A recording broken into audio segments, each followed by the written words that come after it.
Saint Genevieve, Virginis, 512, Lutetiae, Parisiorum. Saint Genevieve was born at Nanterre, near Paris. Saint Germanus, when passing through, specially noticed a little shepherdess, and predicted her future sanctity.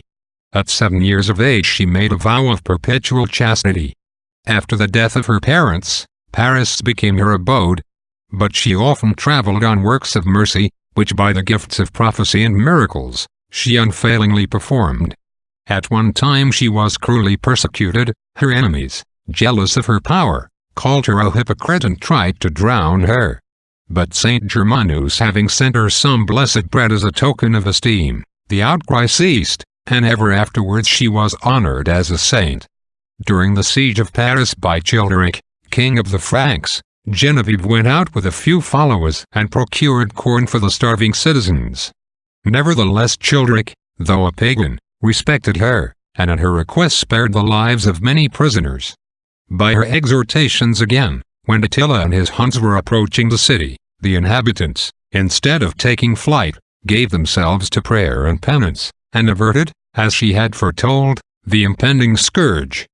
Clovis, when converted from paganism by his holy wife, Saint Clotilda, made Genevieve his constant adviser, and, in spite of his violent character, became a generous and Christian king.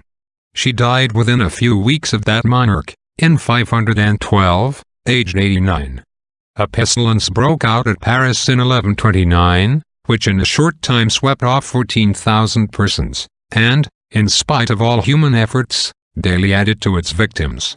At length, on November 26, the shrine of Saint Genevieve was carried in solemn procession through the city. That same day but 3 persons died, the rest recovered, and no others were taken ill. This was but the first of a series of miraculous favors which the city of Paris has obtained through the relics of its patron saint. Reflection. Genevieve was only a poor peasant girl, but Christ dwelt in her heart. She was anointed with His Spirit, and with power. She went about doing good, and God was with her. Amen.